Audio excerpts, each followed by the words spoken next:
ए और बी की मासिक आय 5:6 में है तथा इनके मासिक व्यय, आय माने इनकम और व्यय माने खर्च, 3:4 में है। यदि वे प्रति माह यानी प्रति महीना 1800 और 1600 रुपए की बचत करते हैं तो बी की मासिक आय क्या है।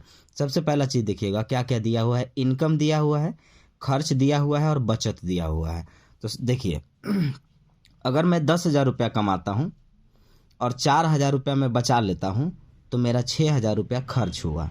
यानी इनकम में से अगर बचत को घटा देंगे तो हमारा खर्च आ जाएगा, इनकम में से बचत को घटा देंगे तो हमारा खर्च आ जाएगा। और ए और बी का जो आय का अनुपात है ये है 5:6।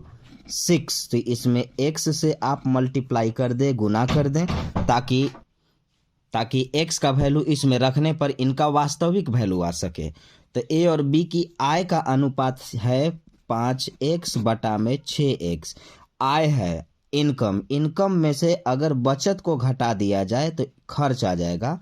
तो ई बचाता है 1800 और ये बचाता है 1600। और इनकम में से आय में से अगर बचत को घटाएंगे तो खर्च का रेशियो आएगा और खर्च का रेशियो है 3:4।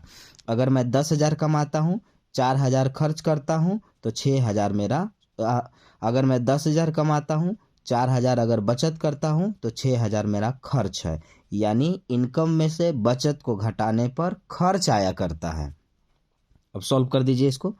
तो 4×5 20x माइनस 18×4 7200 बराबर 3×6 18x माइनस 16×3 4800। अब x वाला एक तरफ और बिना x वाला, तो प्लस है, इधर भेजिएगा तो माइनस हो जाएगा।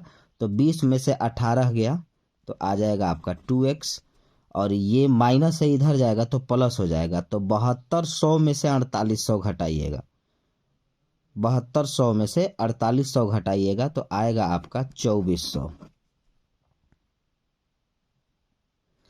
तो x का वैल्यू कितना आएगा 1200।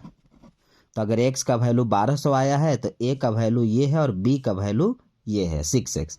तो आपसे b का वैल्यू पूछा है, तो x का वैल्यू अगर 1200 है तो 6x का वैल्यू 12×6 7200, यानी 6×1200 आंसर होगा 7200। इसमें जानने की ज़रूरत ये है कि अगर पहला चीज़ कि इनका रेशियो दिया हुआ है तो रेशियो में x से गुना करेंगे ताकि इनका वास्तविक वैल्यू आ सके। आय में से अगर बचत को घटाएंगे तो खर्च आएगा, तिरछा तिरछी गुना कर दिए, x वाला एक तरफ बिना x वाला एक तरफ सॉल्व किए तो x का वैल्यू 1200 आया।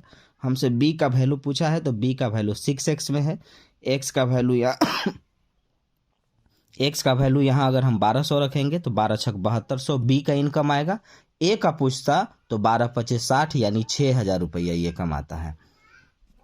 आप इसको क्रॉस मल्टीप्लाई करके भी देख सकते हैं, उसमें कोई दिक्कत नहीं है, लेकिन चूंकि समझाना है तो ये ज़्यादा बेहतर होता है और इसमें कोई खास टाइम भी नहीं लगेगा। हम समझा रहे हैं इसलिए इसको 2-3 स्टेप में लिखे हैं, वरना आप यहीं से करके इसी को काम ख़त्म कर सकते हैं।